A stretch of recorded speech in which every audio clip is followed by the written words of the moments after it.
पाकिस्तान के ऊपर आज एक बहुत बड़ा बोझ है, बहुत बड़ा बोझ है। कौमें वही आगे बढ़ती हैं जो कर्जे लेकर उन कर्जों का बहुत प्रोडक्टिव इस्तेमाल करती हैं, फायदा हासिल करती हैं, मुनाफा कमाती हैं और फिर कर्जों को उतारती हैं और बेपनाह वो अपने अंदर रिजर्व्स और कैश जनरेट करती हैं। ये जो 1 लाख अरब कर्जा चढ़ गया है पाकिस्तान पे, उस पे शहबाज क्या कह रहे हैं? क्योंकि इस पे दबाव है कि तुम्हारी कारकर्दगी नहीं है, कर्जा चढ़ रहा है, कारोबार नहीं है, पाकिस्तान में सरमायाकारी नहीं है। दबाव का जवाब कैसे दिया जा रहा है? मैं आपको बताता हूं क्या होगा। मैं ये सिर्फ लाहौर या पेशावर से इस्लामाबाद नहीं आ रहे हैं, ये हर शहर में निकलेंगे। अब आप मुझे बताएं गवर्नमेंट क्या करेगी, लॉ एंड ऑर्डर सिचुएशन कैसे होगा? कोई हिकमत अमली नहीं, कोई विजन नहीं, कोई रास्ता नहीं। कर्जों पे कर्जे, रिकॉर्ड कर्जे, कर्जों का सूद देने के लिए कर्जा, कोई, और जैसा मैंने कहा है कि कोई विजन नहीं, कोई पॉलिसी नहीं। इनकी एक ही है, अल्हम्दुलिल्लाह हमें फलां ने कर्जा दे दिया, अल्हम्दुलिल्लाह हमने उनसे कर्जा ले लिया, अल्हम्दुलिल्लाह IMF आ गया, अल्हम्दुलिल्लाह IMF चला गया। ये ट्वीट्स, और खैर से एक इसराइल और एक इंडिया, इनसे हमने कर्जा नहीं लिया हुआ क्योंकि इनसे हमारे ताल्लुकात ठीक नहीं। अगर इनसे भी ताल्लुकात ठीक होते तो हम इनसे भी कर्जा शहबाज शरीफ साहब ले चुके होते। ये फर्क है पाकिस्तान में और भारत में, और यही फर्क पाकिस्तान को बहुत पीछे ले गया। इस फर्क को अगर हम खत्म कर देते ना तो आज पाकिस्तान भी आगे निकल जाता। शर्म आनी चाहिए हमें बतौर कौम और बतौर मुल्क कि हम अपने मुखालिफ भारत से कितने पीछे रह गए। शहबाज शरीफ इतनी देर खड़े होके कर्जों के फायदे गिनवा रहा है कि कहते हैं आप कर्जे लेते हैं, कब तक लेने हैं, आप कर्जे लें और उससे ऐसे करें, कर्जे लें और उससे ऐसे करें, कर्जा लें और तरक्की कर जाएं। ये हमसे झूठ बोला जाता है कि पाकिस्तान में बहुत ज्यादा वसाइल हैं ऑब्वियसली, मगर अब सिचुएशन ये है जिन्होंने ना पानी सिर तो निकल गया है, तो अब कहाँ जाएं हम कि भाई कोई सोल्यूशन तो ढूंढो।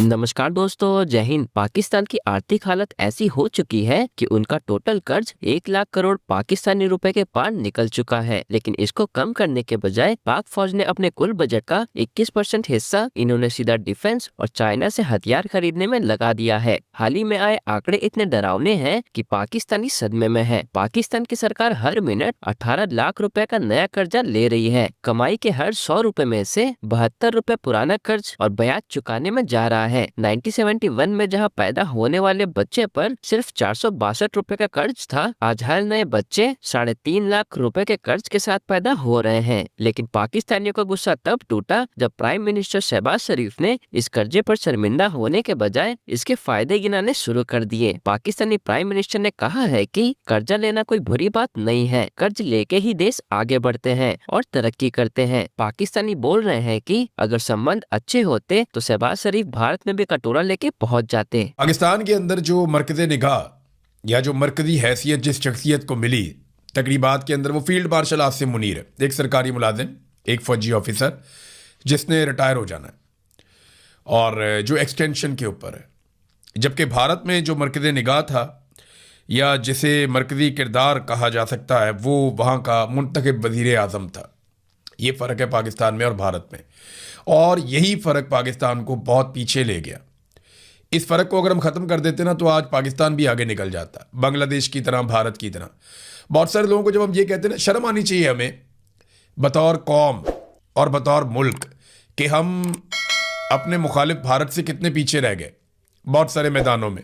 अब लोग ये कहते हैं कि भारत क्योंकि बहुत बड़ा मुल्क है तो इसलिए उसको आगे जाना ही था। तो ज़रा कंपैरिजन मैं आपके सामने एक रख देता हूँ। भारत और पाकिस्तान का अगर आप मवाजना करें ना रकबे के लिहाज से, तो भारत 4 गुना बड़ा है, 4.1 गुना भारत बड़ा है पाकिस्तान से रकबे के एतबार से। लेकिन अगर आबादी के एतबार से आप भारत और पाकिस्तान का मवाजना करें तो भारत 5.67 गुना पाकिस्तान से बड़ा है। अब ज़रा देखें कि इकॉनमी के नुक्ता नज़र से भारत पाकिस्तान से कितना बड़ा है। भारत के कौमी ख़जाने में इस वक्त 728.5 अरब डॉलर हैं। 728.5 अरब डॉलर, ये उनका कौमी ख़जाना। पाकिस्तान के कौमी ख़जाने में 20 अरब डॉलर है। देखें कितना फ़र्क है। और ये जो फ़र्क है ना, ये लगभग 36 गुना का फ़र्क है। यानी रकबे में भारत 4 गुना और आबादी में 5.5 गुना ज़्यादा है। जबकि जो कौमी ख़जाने में पैसे पड़े हुए हैं उनके एतबार से वो 36 गुना पाकिस्तान से आगे है। अब ये तो हमारी नालायकी है ना, हमारा निकम्मापन है। तो एक्सपोर्ट्स के मैदान में भारत जो है वो साल 2026 के डेटा के मुताबिक 863 अरब डॉलर्स की एक्सपोर्ट करने जा रहा है। यानी 863 अरब डॉलर्स की एक्सपोर्ट है भारत की बरामदात, जबकि पाकिस्तान 35.6 अरब डॉलर। और यहां पे जो फर्क है वो 24.24 गुना का फर्क है, यानी 24 गुना से भी ज्यादा फर्क है भारत और पाकिस्तान के बीच में। तो जहां मुकाबला करना है वहां हमसे मुकाबला होता ही नहीं। वैसे हम चौधरी बने रहते हैं, यानी जहां मुकाबला करना है वो मुकाबला नहीं करते। देखें हम कहां पे भारत से आगे निकल रहे हैं। जो तमगे बांटते हैं ना हम हर साल, पिछले 4 सालों में पाकिस्तान ने जितने तमगे बांटे हैं और भारत ने जितने तमगे बांटे हैं, इनकी रेशो पता है क्या है? पाकिस्तान ने भारत से 3 गुना तमगे बांटे हैं। भारत की आबादी पाकिस्तान से 5.5 गुना, 5.25 गुना ज्यादा है, तो उसको चाहिए था कि वो पाकिस्तान से 5 गुना ज्यादा तमगे बांटता, लेकिन भारत ने पाकिस्तान से 3 गुना कम तमगे बांटे हैं। और पाकिस्तान ने 3 गुना ज्यादा भारत से 1500 के करीब हमने बांटे, कोई 500 के करीब उन्होंने बांटे। ये 4 साल के अंदर हमने तो लंडा बाजार ही लगा दिया तमगों का।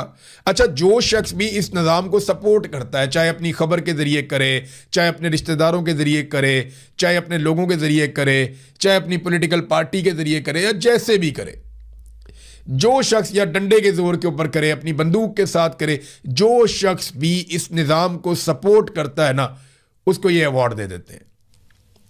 दूसरी तरफ वो जो लोग कुर्बानियां दे रहे हैं, वो जो ऑपरेशनल फोर्सेस हैं, वो पुलिस वाले जो जाने कुर्बान कर रहे हैं, वो पुलिस वाले जो बहादुरी के साथ लड़ रहे हैं, वो फोर्सेस के लोग जो इस वक्त फ्रंट लाइन के ऊपर दहशतगर्दों से लड़ रहे हैं, उनमें से किसी को भी इनाम नहीं मिलता। सिर्फ वफादारी और आप वो कह लें कि चापलूसी की बुनियाद के ऊपर ये मेडल्स बांटे जा रहे हैं। जो 1 लाख अरब कर्जा चढ़ गया है पाकिस्तान पे, उस पे शहबाज क्या कह रहे हैं? क्योंकि इस पे दबाव है कि तुम्हारी कारकर्दगी नहीं है, कर्जा चढ़ रहा है, कारोबार नहीं है, पाकिस्तान में सरमायाकारी नहीं है, तो इस पे जर्नैलों का भी दबाव है। इस दबाव का जवाब कैसे दिया जा रहा है, जरा ये सुने। के ऊपर आज एक बहुत बड़ा बोझ है, पाकिस्तान के ऊपर आज एक बहुत बड़ा बोझ है, बहुत बड़ा बोझ है। कौमें वही आगे बढ़ती हैं जो कर्जे लेकर उन कर्जों का बहुत प्रोडक्टिव इस्तेमाल करती हैं, फायदा हासिल करती हैं, मुनाफा कमाती हैं और फिर कर्जों को उतारती हैं और बेपनाह वो अपने अंदर रिजर्व्स और कैश जनरेट करती हैं। कहते हैं कि आपने कब तक कर्जे लेने हैं, आप ये कर्जे लेकर आप उनको इस्तेमाल करें, आप अपना रिसोर्स जनरेट करें। अल्लाह ने आपको। शहबाज शरीफ इतनी देर खड़े होके कर्जों के फायदे गिनवा रहा है कि कहते हैं आप कर्जे लेते हैं, कब तक लेने हैं, आप कर्जे लें और उससे ऐसे करें, कर्जे लें और उससे ऐसे करें, कर्जा लें और तरक्की कर जाएं। ये हमसे झूठ बोला जाता है कि पाकिस्तान में बहुत ज्यादा वसाइल हैं। वसाइल नहीं है पाकिस्तान में, हम एक बारन कंट्री हैं, क्योंकि हम अपनी गंदम भी पूरी करने के काबिल नहीं रहे, हम अपनी दालें नहीं पूरी कर सकते, हम अपनी और बहुत सारी अजनास पूरी नहीं कर सकते, हमें कपास बाहर से मंगवानी पड़ती है। तो पाकिस्तान के पास तेल गैस के ज़खायर तो वैसे नहीं है जो हमें ये चूरन बेचा जाता था ना 80 साल तक कि पाकिस्तान जी ज़रे मुल्क है और फलां फलां, वो भी कोई ऐसी कहानियां नहीं है। ज़रे मुल्क होते हैं यूक्रेन जैसे, रूस जैसे। पाकिस्तान में हर तरफ आग लगी हुई है और इसी दौरान शाहिद अफरीदी साहब अपने कुत्ते के गुम जाने की पोस्ट कर देते हैं कि मैक्स जो है वो हमारा कुत्ता जब 30 दिन का था तो बड़ी उसने मुश्किल बीमारी काटी है और अब वो गुम गया है, तो कोई हमारी मदद करे। मैं इस पर बड़ा शदीद रद्द-ए-अमल आया है अवाम का कि पाकिस्तान में हर तरफ आग लगी हुई है। कश्मीर में 50 से लेकर 90-95 तक मुख्तलिफ नंबर हैं सबके, लोग शहीद किए जा चुके हैं। अभी बलोचिस्तान में सोराब के मकाम पे कोई फजाई हमला किया गया, 27 सिविलियन मार दिए गए। ये बंदा एक लफ्ज नहीं बोलता, लेकिन इसका कुत्ता गुम गया, इसी की अपनी गली मोहल्ले में कहीं गुमा होगा और ये सोशल मीडिया पे सबसे अपील कर रहा है कि मेरा कुत्ता मुझे ढूंढ के दो। पाकिस्तान की अगर आपने अशराफिया को देखना है ना, तो शाहिद अफरीदी जैसे लोगों को देख लें कि ये अशराफिया पाकिस्तान के मसाइल पे गूंगी बहरी अंधी है।